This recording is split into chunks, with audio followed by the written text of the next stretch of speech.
मेरा नाम धीरज शाहू है और मैंने एसएससी में सीआईएसएफ में भी सिलेक्शन लिया है और मेरे नंबर सीआईएसएफ में 158.21 है और मेरी रैंक 225 है। जय हिंद दोस्तों, मैं प्रशांत आपका स्वागत करता हूं ड्रीम ऑन राइट प्रशांत में। ये वीडियो बहुत ही एनर्जेटिक और मोटिवेटेड होने वाली है क्योंकि मैंने अपने दोस्त जो सीआईएसएफ में सिलेक्शन ले चुके हैं पिछली बार, उनका मैंने इंटरव्यू किया है। उनकी रैंक थी 258 और उनके मार्क थे 158 प्लस, क्योंकि वो यूपी से हैं। तो यूपी में सीआईएसएफ में सिलेक्शन लेना कोई हवा की बात नहीं है, बहुत अच्छे से डेडिकेशन के साथ और फोकस्ड के साथ पढ़ना पड़ता है। और इससे फोकस्ड बंदा जिसका मैंने अभी इंटरव्यू किया है और डेडिकेटेड बंदा मैंने अपनी लाइफ में नहीं देखा। और जैसे कोई टीचर अगर इंटरव्यू करता है तो वो एज ए स्टूडेंट क्वेश्चन नहीं पूछता है, लेकिन मैं भी आपकी तरह एक स्टूडेंट हूँ। तो मैंने जो भी क्वेश्चन पूछे हैं एज ए स्टूडेंट पूछे हैं। जैसे आपके जो भी क्वेश्चन कमेंट में आते रहते हैं टाइम मैनेज को लेकर के और सब्जेक्ट वाइज स्कोर कैसे बढ़ाएं, तो इसमें मैंने सभी क्वेश्चन आपके लिए हैं, जो भी क्वेश्चन आप बार बार कमेंट में पूछते हो। और जो लास्ट टाइम मोटिवेटेड रहने के लिए ज़रूरत होती है मोटिवेशन की, तो भाई एकदम फुल मोटिवेटेड आपको कर देंगे लास्ट टाइम के लिए। तो वीडियो पसंद आए तो लाइक करके जाना और चैनल को सब्सक्राइब करके जाना। और जब वीडियो फिनिश कर लो तो डिस्क्रिप्शन में व्हाट्सएप ग्रुप का लिंक है, उसको भी ज्वाइन कर लेना।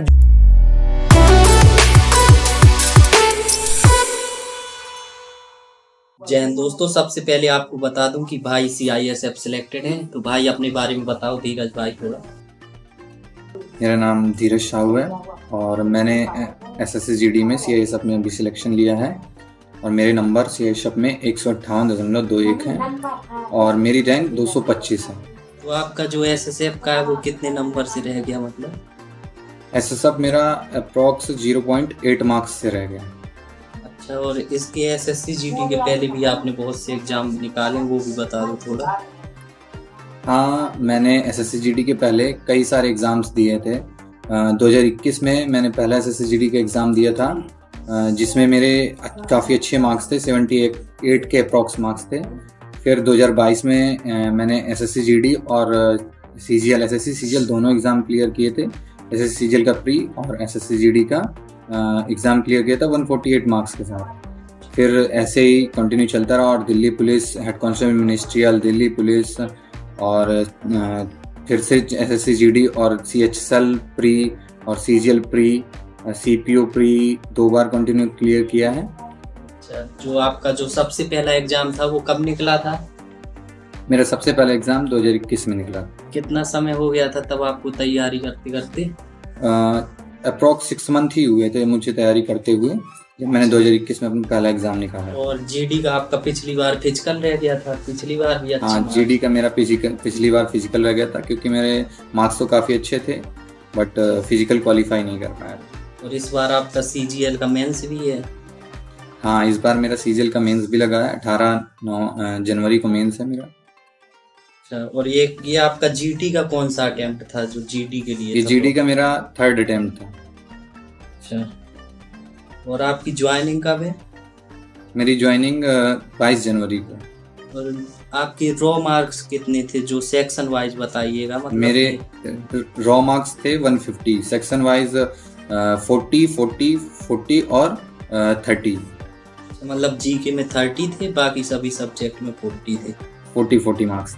तो मतलब पूरे क्वेश्चन अटेम्प्ट किए थे आपने 80 या फिर जो नहीं आ रहे थे वो? नहीं, मैंने 79 मार्क्स अटेम्प्ट किए, 79 क्वेश्चन अटेम्प्ट किए थे। अच्छा, जीके में मतलब आपको 19 क्वेश्चन आ रहे थे, आपने एक भी तुक्का नहीं मारे? हाँ, जीके में मुझे 2-3 क्वेश्चन मेरे बाय मिस्टेक गलत हो गए थे, बाकी सब सही था।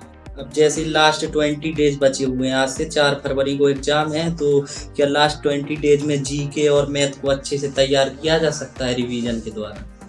हाँ, रिवीजन के द्वारा बहुत अच्छे से तैयार किया जा सकता है। सबसे मेन स्ट्रेटेजी इस टाइम पे ये रहनी चाहिए लोगों की कि करना क्या है, तैयार क्या क्या करना है, क्या पढ़ना है और क्या छोड़ना है।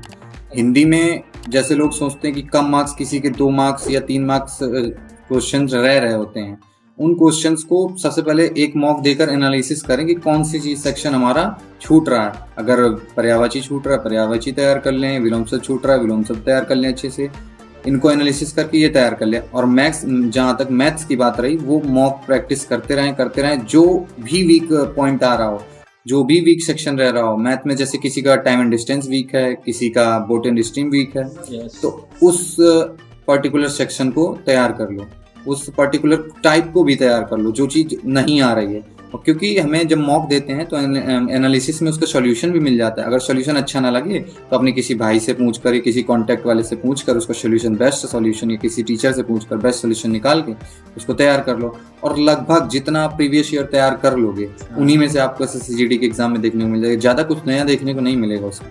और जैसे आप मॉक लगाते थे तो आपको सेक्शन वाइज कितना टाइम लगता था? जैसे हिंदी में कितना लगता था, बाकी मैथ रीजनिंग में क्या लगता था?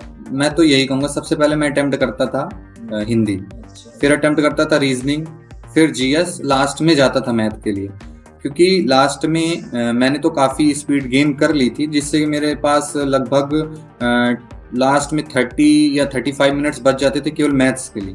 अच्छा, जो मतलब रीजनिंग जैसे आप अटेम्प्ट करते थे तो रीजनिंग में एक बार में पूरे 20 क्वेश्चन कर देते थे या ऐसा करते थे कि मतलब? नहीं, एक बार में 20 क्वेश्चन नहीं, पहले अटेम्प्ट करते हुए जाते, तो जिस क्वेश्चन में एक बार फंस गया उसको स्किप करते हुए मैं अगले क्वेश्चन पे जाता था। यही मैं सबसे कहता हूँ कि मतलब जो आपको क्वेश्चन नहीं आ रहे हैं तो उसको छोड़िए और अपना जंप कीजिए मैथ में, फिर वापस जब मैथ आपकी अटेम्प्ट हो जाए तो वापस रीजनिंग पे लौट के आइए। और जो क्वेश्चन नहीं आ रहे हैं तो दिमाग में आपका दिमाग जो होता है वही लॉजिक नहीं सोच रहा होगा, जब आप वापस क्वेश्चन में आएंगे तो अलग लॉजिक से सोचेगा। हाँ, बस यही होता है।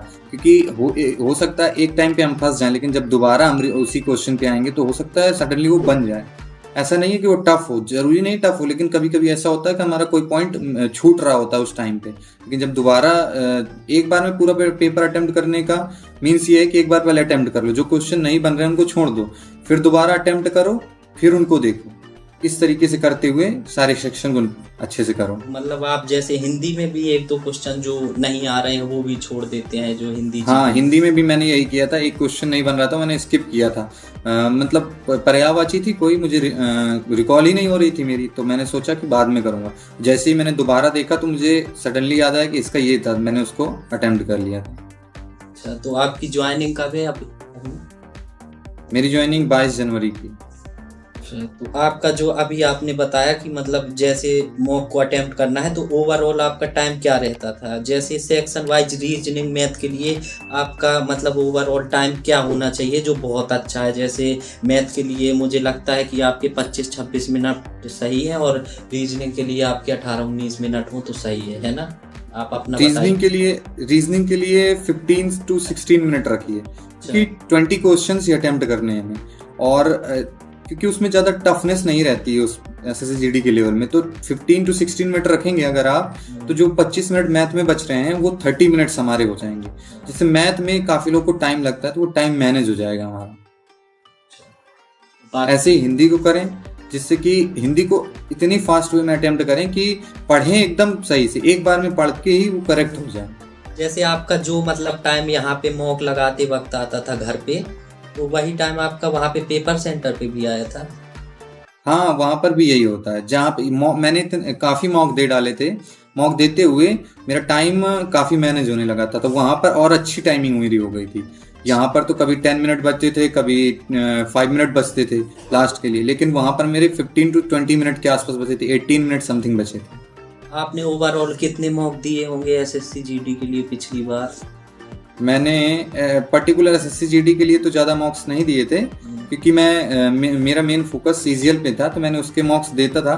बट SSCGD के लिए भी मैंने अप्रॉक्स 10 मॉक्स तो दिए ही थे, क्योंकि जब उसमें बन रहे थे तो मैं सोचता था थोड़ा हाई लेवल के लिए अटेम्प्ट कर लूँ, क्योंकि मेरे उसमें आ जाते थे अच्छे मार्क्स। जैसे आपका जो SSCGD में आपने मॉक दिए हैं तो उसका ओवरऑल एवरेज क्या रहता था SSCGD के स्कोर का? ओवरऑल एवरेज 140 प्लस तो जाता ही था मेरा SSCGD में। अच्छा, तो मतलब यहाँ पे आपको फायदा हुआ है, जितना मॉक में रहता है उससे कुछ नंबर ज़्यादा ही आ जाते हैं हम लोग, कुछ ज़्यादा ही आ जाते हैं जितना मॉक में रहता है। चलिए, अपना समय देने के लिए बहुत बहुत धन्यवाद। और कुछ गाइड करना चाहें तो कर सकते हैं।